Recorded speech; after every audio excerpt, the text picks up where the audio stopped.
అందరికీ నమస్కారం. నన్ను చాలామంది గురువు అంటున్నారు. నేను గురువును కాదంటే సాధన నేర్పే గురువును చూపించమని అడుగుతున్నారు. అలా దొరికేసేవాడు కాదు గురువంటే. నీలో మొదలయ్యే తీవ్రమైన మదనం. దేవుడంటే ఏమిటి? నేను ఎవరు? నా జన్మరహస్యం ఏమిటి?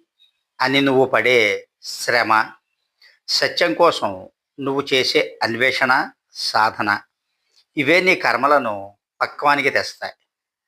విత్తనం మొలకెత్తడానికి నేల ఎలా సిద్ధం కావాలో, గురువు అనే విత్తనం నీటిలో నాటుకోవడానికి నువ్వు చేసే ఈ శ్రమే నీ మనసును సిద్ధం చేస్తుంది.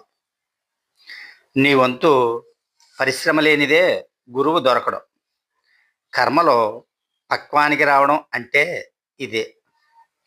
ఆధ్యాత్మిక ప్రయాణం అనేది పూర్తిగా వ్యక్తిగతమైంది.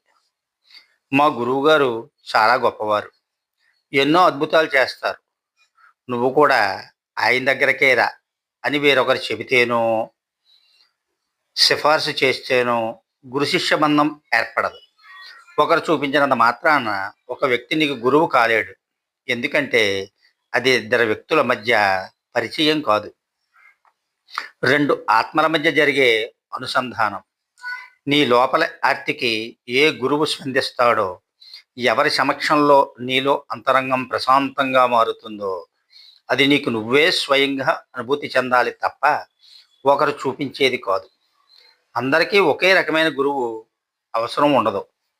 విద్యార్థి సామర్థ్యాన్ని బట్టి ప్రాథమిక పాఠశాల ఉపాధ్యాయుడా లేక యూనివర్సిటీ ప్రొఫెసరా అన్నది ఎలా మారుతుందో, ఆధ్యాత్మిక సాధనలో కూడా సాధకుడి మానసిక ఆత్మస్థాయిని బట్టి గురువులు వేరుగా ఉంటారు.